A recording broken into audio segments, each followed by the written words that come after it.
le chapitre 4, à partir du verset 8. Qu'est-ce que Dieu peut faire pour mon frère, pour ma soeur qui m'écoute ce matin? Qu'est-ce que Dieu peut faire pour notre église de Pierre? C'est la question que Dieu pose. Alléluia. Faut-il parler pour toi au roi ou au chef de l'armée? On va parler au président, au chef d'État. On va parler au chef de l'armée. Elle est répondue. Elle est répondue. J'habite au milieu de mon peuple. C'est-à-dire le président même et le chef d'État de l'armée là sont mes parents. Vous ne pouvez même pas les voir pour qu'ils m'aident. Si c'est l'argent, j'ai l'argent. Si c'est le travail, c'est moi-même qui ne veux pas travailler. Et mon mari, la Bible dit que son mari est vieux, mais elle n'est pas encore vieille.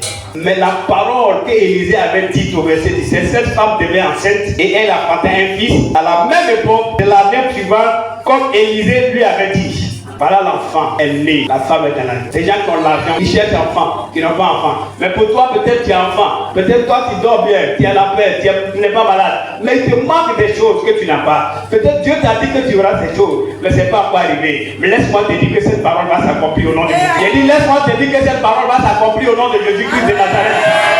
Reçois ta part au nom de Jésus-Christ de Nazareth. Peut-être qu'il y a les enfants qui te manquent de l'argent maintenant pour les mettre à l'école. Pour qu'ils travaillent, pour qu'ils te donnent à manger. Je dis que cela va arriver pour toi aussi au nom de Jésus.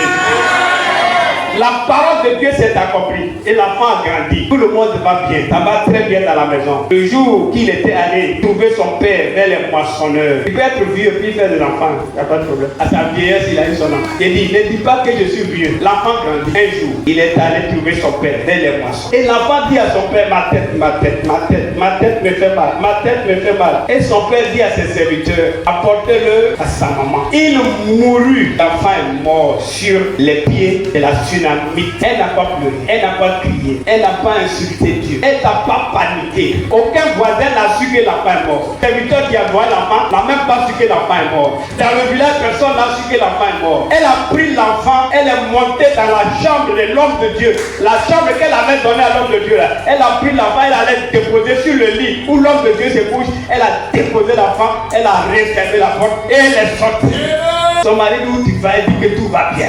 Elle dit que tout va bien. Je dis que tu as raison de dire que tout va bien. Est-ce que vous savez pourquoi elle disait que tout va bien? Elle se souvient de ce que Dieu a fait à travers cet homme de Dieu lorsqu'elle n'avait pas d'enfant. Elle se souvient que l'homme de Dieu lui a dit un jour, à la date, cette même date, à l'année prochaine, tu auras un enfant. Il a dit à l'enfant. Élisée dit à Géasi, va prendre le bâton, a prié pour l'enfant. Géasi est parti avec le bâton d'autorité. Ce n'est pas le bâton de Géasi, c'est le bâton d'Élie. C'est ce qu'on appelle délégation de pouvoir. Donc quand vous écoutez Jésus, il parle souvent, il utilise souvent je, moi, je suis le chemin, la vérité là, je suis le pain de vie, je suis la résurrection. Celui qui vient à moi, celui qui vient à moi, celui qui croit en moi, je suis.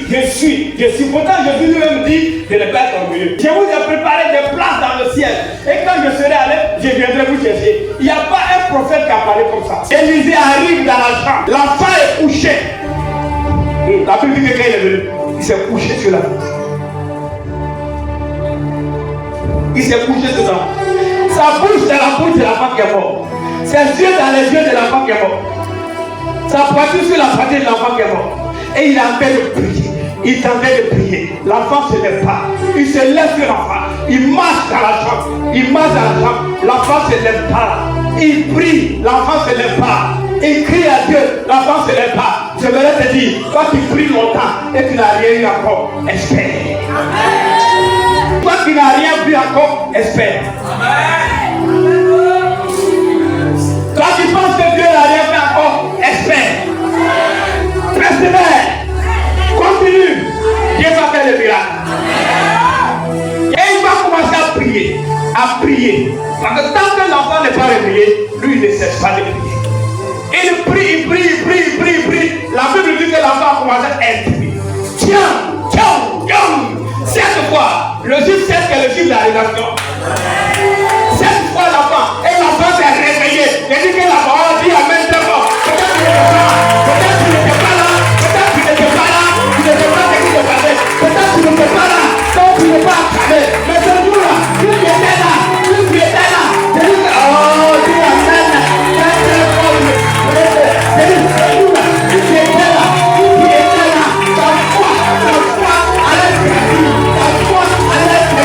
Ta foi